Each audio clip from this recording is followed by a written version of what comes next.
Bible dans le livre de Luc, Luc 11, le verset 1.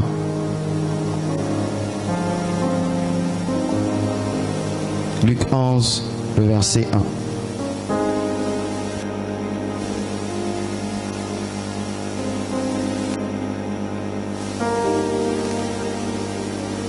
Luc 11, le verset 1.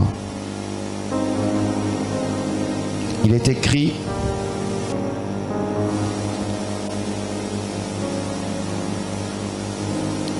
Jésus prit un jour en un certain lieu, lorsqu'il eut achevé, un de ses disciples dit: Seigneur, enseigne-nous à prier comme Jean l'a enseigné à ses disciples. Jésus priait un jour en un certain lieu, lorsqu'il eut achevé, un de ses disciples lui dit: Seigneur, enseigne-nous à prier comme Jean l'a enseigné à ses disciples. Amen. Pouvons nous rasseoir. Bien-aimés dans le Seigneur, par la grâce de Dieu, nous allons commencer l'école de la prière. Et j'aimerais vraiment que tu puisses prêter attention à ce qui sera dit. Parce que les points qui seront abordés ce soir, c'est des points qui sont très très importants.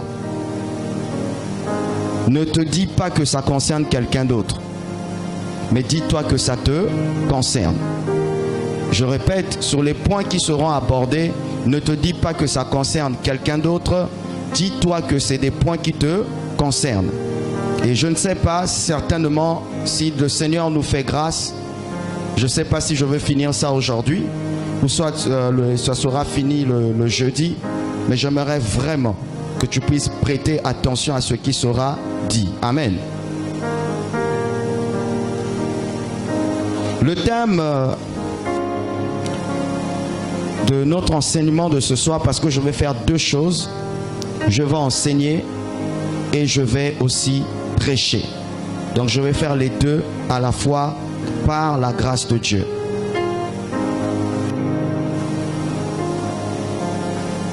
Ce que nous allons aborder ce soir, le thème s'intitule « Pourquoi Satan combat la prière ?» C'est ça que nous allons aborder pour l'introduction de cette école. Pourquoi Satan combat la prière? Vous savez, s'il y a une des choses qui fait de sorte que nous les chrétiens, nous n'arrivons pas à percer dans la prière, c'est parce que nous prions mal. Nous prions de la mauvaise manière. Et vous savez, quand une personne prie et que ses prières ne sont pas exaucées, ça crée la frustration. Ça te refroidit, ça te démotive, ça te donne même plus le courage de pouvoir prier encore, parce que tu pries, mais tu ne vois aucun résultat. Et la deuxième des choses, des fois tu sais prier, mais il te manque la force. Parfois tu sais que tu dois te mettre en prière, mais tu as comme l'impression que il y a une force, il y a une puissance qui t'attaque, qui met en toi la lourdeur, qui t'empêche d'être d'être connecté à la présence de Dieu. Tu sens comme s'il y a une force, c'est comme si tu es combattu, tu sens comme s'il y a des lourdeurs. C'est le diable qui le fait, parce qu'il connaît que un homme de prière, c'est un homme puissant. Un homme de prière, c'est un homme victorieux. Un homme de prière fait des exploits avec Dieu. Mais je crois que pour cette fois-ci, par la grâce de Dieu, il ne s'agit pas seulement de te faire connaître l'information, mais il s'agit que tout ce que nous allons écouter, que nous soyons capables d'aller appliquer ça chez nous. Que la prière devienne pour toi une vie. Parce que quand tu comprends la prière, tu feras de la prière une vie de prière. Et quand ça deviendra une vie de prière, tu vas atteindre une dimension où tu vas commencer à manifester l'esprit de prière. Parce que quand tu manifestes l'esprit de prière, c'est une personne qui prie en tout temps. C'est-à-dire que la prière, c'est sa respiration spirituelle. Donc, tu ne peux pas passer une journée sans respirer. Tu ne peux pas aussi, bien-aimé, passer une journée sans prier. Et j'aimerais, avec les mots que le Seigneur va me donner ce soir, que tu comprennes l'importance de la prière. Mais je vais d'abord situer l'objectif de ce message. L'objectif de ce message, bien-aimé, ça rentre toujours dans le cadre de nous préparer à la rencontre de Jésus. Il est écrit dans la parole de Dieu, prépare-toi à la rencontre du Seigneur. L'objectif de ce message, c'est de préparer l'Église à la rencontre de Jésus. Bien-aimé dans le Seigneur, moi je le crois et nous sommes nombreux à croire que Jésus revient bientôt. Jésus revient bientôt n'est pas un slogan. Jésus revient bientôt est une réalité. Et si nous sommes conscients que Jésus revient bientôt, il y a des dispositions à prendre. Il y a un type de mentalité que nous devons changer. Il y a un style de vie qui doit s'adapter à la vie du royaume, bien-aimé. Parce que les temps où nous sommes sont des temps difficiles. Pendant que nous les chrétiens nous dormons, le diable ne dort pas. Pendant que nous les chrétiens nous jouons aux enfantins, le diable ne dort pas. Il sait qu'il est écrit qu'un jour l'enlèvement aura lieu, dont il travaille sérieusement pour empêcher l'Église de se préparer au retour de Christ. Et j'aimerais vraiment qu'au travers de cette école, que le Seigneur puisse réveiller ta vie de prière, que le Seigneur t'accorde la grâce à passer du temps dans sa présence, que le Seigneur te fasse grâce d'investir du temps dans sa présence, que le Seigneur te fasse grâce où la prière devient un plaisir, que le Seigneur te fasse grâce où la prière devient pour toi quelque chose de normal, que le Seigneur te fasse grâce où tu atteins un niveau que lorsque tu ne pries pas, c'est comme si tu te sens étouffé spirituellement, que le Seigneur te fasse grâce où tu deviens un homme qui prend du plaisir à prier. La prière ne devient plus un corvée pour toi, la prière devient un principe qui est normal.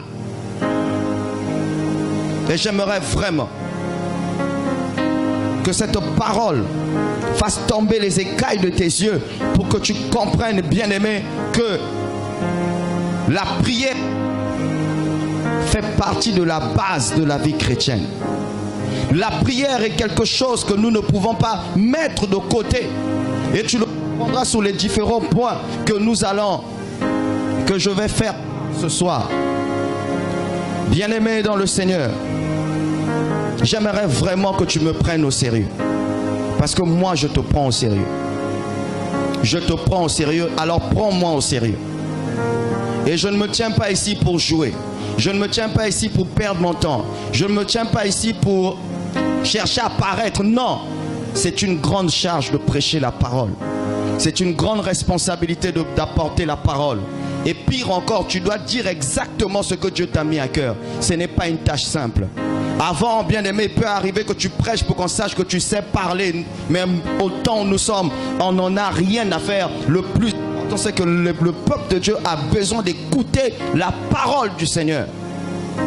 Si jusqu'à aujourd'hui vous pouvez remarquer que l'église peut monter dans une croissance et descendre, ça peut monter dans une croissance et descendre, ça peut monter dans une croissance et à un moment donné il y a une sécheresse, c'est parce que bien l'assemblée n'a pas compris la base, l'importance de la prière. Et que le Seigneur m'aide vraiment à ce que nous puissions comprendre cela. Donc je disais comme thème, pourquoi Satan combat la prière. Et nous aurons plusieurs points que nous allons aborder ce soir. Et je prie vraiment que tu sois attentif à ce qui sera dit. Amen.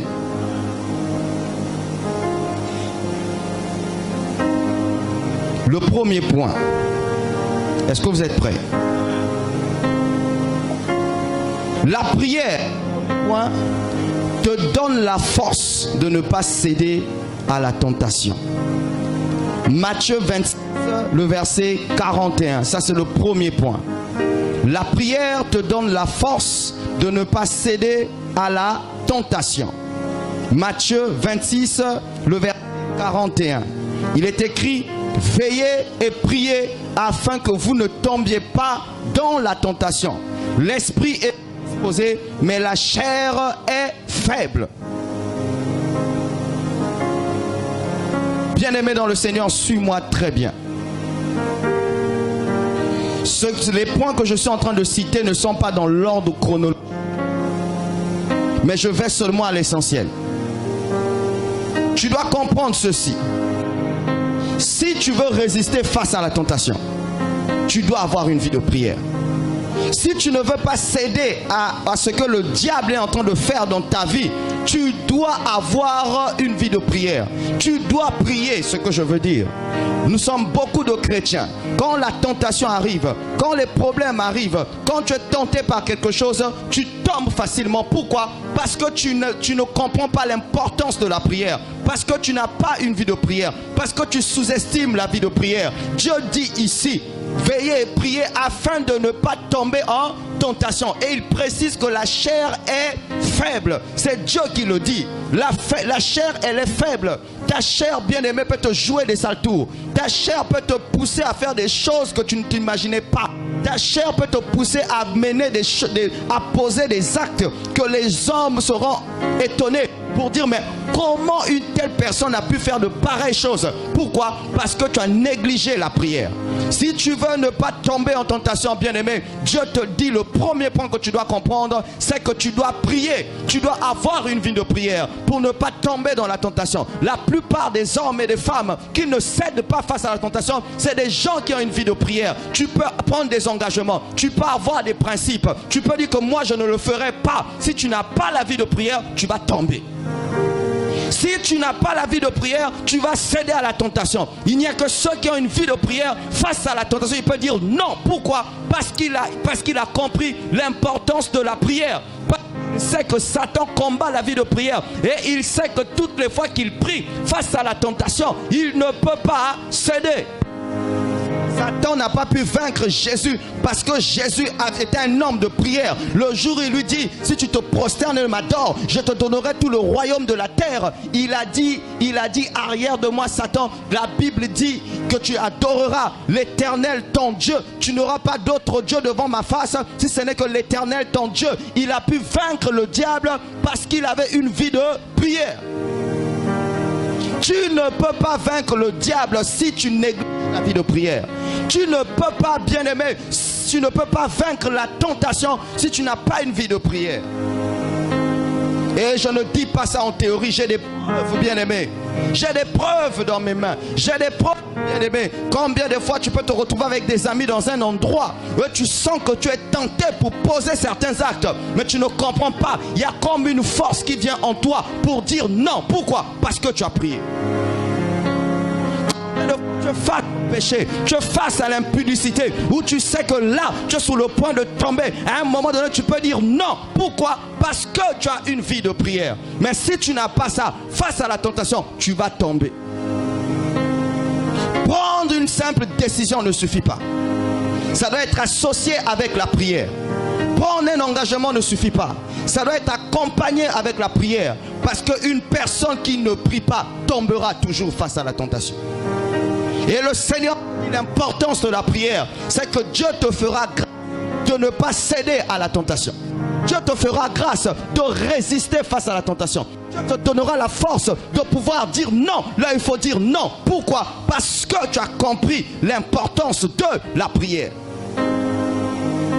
Donc, bien aimé, comprends que toutes les fois que tu tombes, comprends, c'est parce que tu as négligé la prière.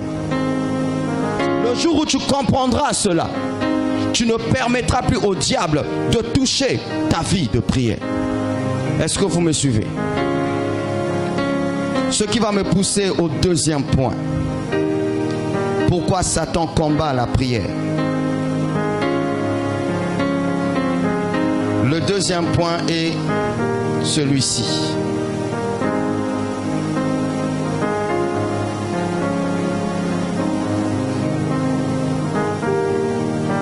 Le deuxième point, la prière te permet d'avancer dans ta marche avec Christ. Luc 22, le verset 32. La prière te permet d'avancer dans ta marche avec Christ. Luc 22, le verset 32. Mais j'ai prié pour toi, afin que ta foi ne défaille point. Et toi, quand tu seras converti, affermis tes frères. Je répète, mais j'ai prié pour toi, afin que ta foi ne défaille point. Et toi, quand tu seras converti, affermis tes frères. Qui parle? Jésus, il s'adresse à qui? Il s'adresse à Pierre parce que Pierre, lorsque Jésus a dit qu'il sera arrêté et qu'il sera trahi, Pierre dit, moi je ne te trahirai jamais, je te suivrai. Jésus lui dit, je te le dis en vérité, avant que même le coq puisse chanter 2 fois ou 3 fois, tu me renieras. Pierre pensait qu'il plaisantait.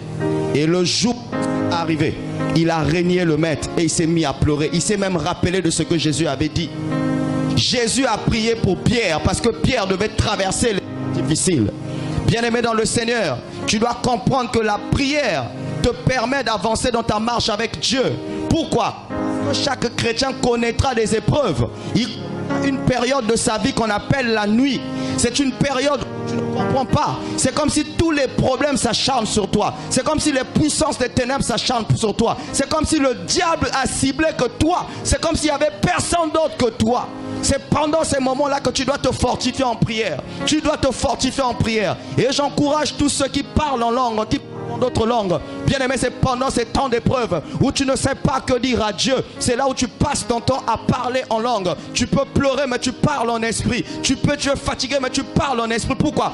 Parce que tu vas te sentir fortifié. Il y a des épreuves, bien aimé, qui t'arrivent où tu as même envie d'abandonner la foi, où tu as même envie d'abandonner tes responsabilités, où tu as même envie de ne plus persévérer.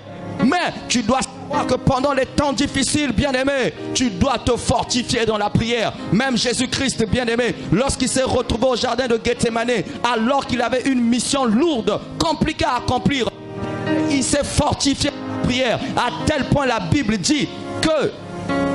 Qu'est-ce qui s'est passé? La Bible nous enseigne que sa sueur s'est transformée en grumeaux de sang. Pourquoi? Parce que Jésus s'est fortifié dans la prière. Ce n'est pas parce que tu traverses les temps difficiles que c'est une raison pour toi de ne pas prier.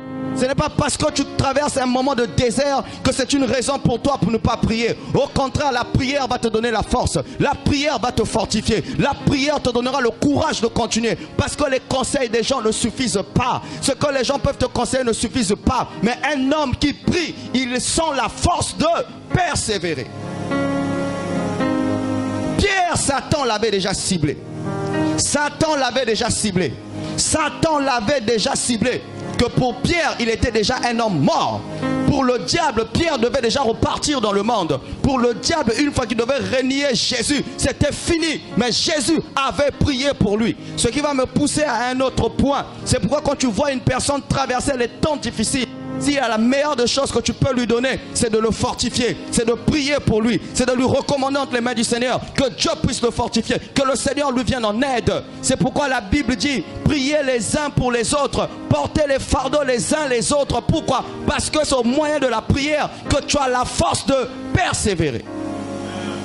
Donc tu dois comprendre, bien aimé, que même quand tu traverses les temps difficiles, ça ne sert pas de rester dans ton coin, parce que c'est là où tu seras égaré. Bien aimé, dans les temps difficiles, si tu n'as pas compris l'importance de la prière, toi qui es chrétien, tu es capable de fumer. Toi tu es chrétien, tu es capable de prendre l'alcool. Toi qui es chrétien, tu es capable de commettre encore l'impudicité. Vous savez, quand une personne est blessée, quand une personne est déçue, est-ce que tu sais que dans la déception, tu peux aussi faire des choix? Tu es tellement déçu que tu es obligé de faire des choses auxquelles tu ne t'y attendais pas. C'est pourquoi parfois tu vas voir une sœur en Christ qui n'a pas de fondement. Tu apprends, elle est tombée avec tel homme. Mais pourquoi? J'avais des problèmes, je n'avais pas de choix. Le chrétien, quand il a un problème, il doit pleurer dans la présence de Dieu. Il doit pleurer dans ces temps de prière. Il doit déchirer son cœur dans les temps de prière. Mais combien de chrétiens aujourd'hui, quand ils sont dépassés, ils préfèrent faire des choses à sa manière. Pourquoi? Parce qu'ils ne savent pas que Satan n'aime pas un chrétien qui prie. Jésus traverse un temps difficile. Il a demandé à ses disciples de pouvoir le soutenir en prière. Ils n'ont pas pu tenir pendant 1 heure.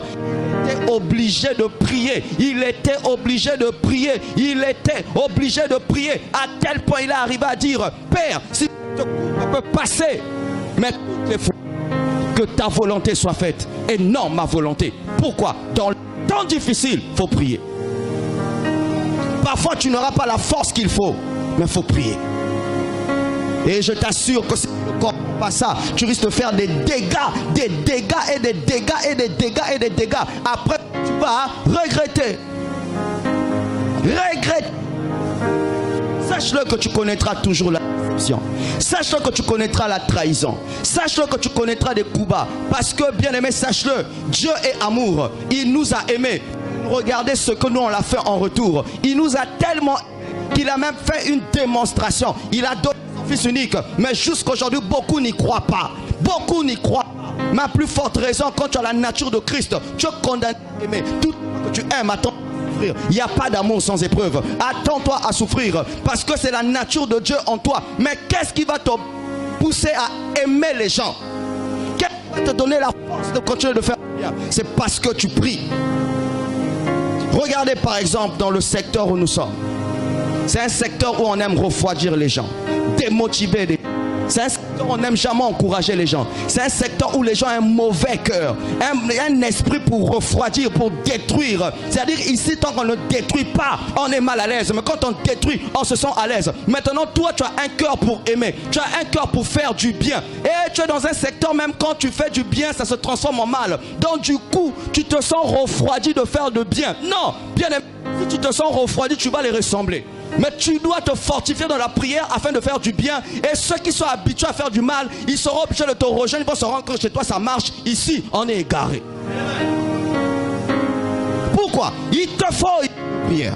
Il te faut la prière. Parce que si ils te font du mal et que toi, si tu fais le mal, tu vas les ressembler. Du coup, lorsqu'une autre personne viendra, tu vas appliquer la même chose. Mais pour démontrer que toi, tu restes chrétien, malgré les situations, tu dois continuer à faire les œuvres de Jésus. Et c'est là qu'ils vont comprendre. On est habitué à faire du mal. On est habitué à critiquer. On est habitué à refroidir. On est habitué à mal parler. Comment expliquer que toi, tu continues toujours de faire du mal, du bien, d'aider les gens, de fortifier les gens? C'est quoi ton secret? C'est parce que je peux faire du mal, mais je me fortifie dans la prière. Je ne peux jamais vous ressembler. Je vais continuer à pratiquer les choses de mon maître Jésus-Christ de Nazareth. Parce que vous, je ne peux pas vous ressembler. C'est là que tu commences à gagner des âmes. Pourquoi? Il te faut la prière. Il te faut la prière. Il te faut la prière. Jamais, bien-aimé, tu peux faire du bien quelque part et que la personne apprécie le bien que tu es en train de faire. Pendant que je parle, tu te rends compte même que pendant que je parle, certains ne comprennent même pas de quoi je parle. Pourquoi? Parce que le cœur n'est pas connecté. Jamais tu vas arriver quelque part où tu fais bien. Les gens vont accepter. Tu peux faire du bien, on te critique, on te lance des pierres. Tu peux faire du bien, on va même croire que tu es en train d'empoisonner les gens. Dieu te donne, il te met à cœur d'aller apporter de la nourriture à quelqu'un pour lui faire du bien. Mais la personne est tellement habituée au mal qu'il pense que c'est de l'empoisonnement. Tu lui donnes des habits, il pense que c'est pour l'envoûter. Pourquoi? Parce que la personne est habituée à ça. Mais ce n'est pas ça qui va t'empêcher à continuer de faire du bien. Toi, continue toujours de faire du bien. Tu es esclave de Christ. Parce que si tu suis la logique, tu finiras par les ressembler. Tu finiras par les ressembler. Tu finiras par te plaindre. Tu finiras par te refroidir. Tu